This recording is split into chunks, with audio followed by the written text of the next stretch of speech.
in New York, and we are at the auction house Phillips, and we're here with the deputy chairman, Scott Nussbaum. Correct. Yeah. Welcome. Yeah, thank you. So, Scott, if you tell me the background of the auction house Phillips, when did it start and where? Phillips is, just like Sotheby's and Christie's, originally an 18th century British auction house. I think one of the first auctions that Phillips ever did were the contents of Marie Antoinette's estate. So it's been around for a long, long time. We have headquarters here in New York, obviously, London and Hong Kong. The primary difference between Phillips and Sotheby's and Christie's now is that we primarily focus only on 20th and 21st century art and watches and jewelry. So we're a very focused auction house, but we've been around for just as long as everyone else. If you were to give an advice to a person that wants to become a serious collector, what advice would you give? The first thing that I would say, I think the most important thing, is to take your time. Really learn about art you like, and more importantly, art you don't like. I think that's one of the critical things. Once you figure out what you don't like, that's half the battle right there. But don't rush into it. Learn, educate yourself, see as much as you can.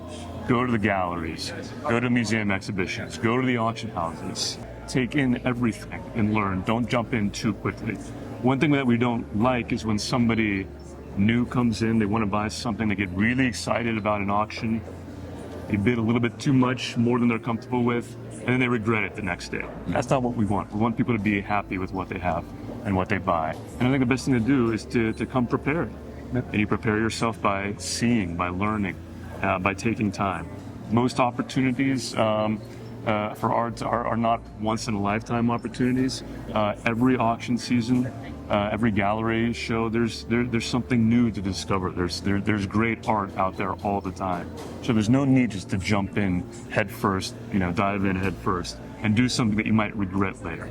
Take the time to really learn what you like and what you don't like.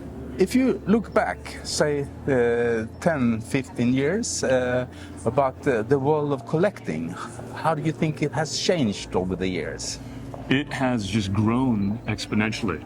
So when I started in this business around 20 years ago now, the art collecting community, particularly around post-war and contemporary art, was quite small. It was still very much Western Europe and the US, a handful of clients in Asia. But it had not, it didn't have the breadth and depth and the reach of markets like Impressionism or Old Master paintings. That's just changed dramatically. So now the growth that we've seen in post-war and contemporary art has been extraordinary. We have people collecting art in virtually every country on the planet.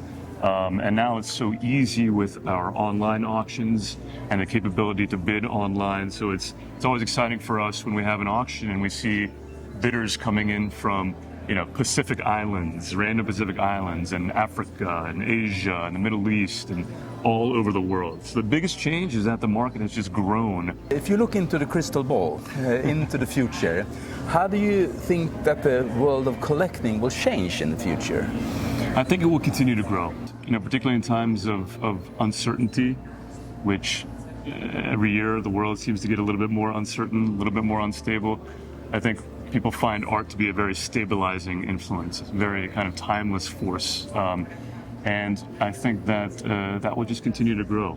I think even now, the auctions this season, we've seen a big uptick in the quantity of people coming through. Major exhibitions here in New York, whether it's Manet or Basquiat, are seeing record numbers of people coming in. I think people always turn to art.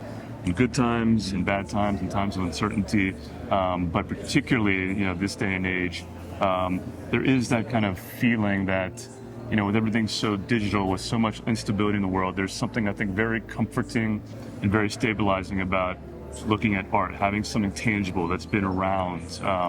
One of my favorite places in New York is the Metropolitan Museum of Art, where you walk in and you see all of human creativity for thousands and thousands of years. And for me, that's a very comforting thing. That's a place that I go for when things are a little bit crazy in the world.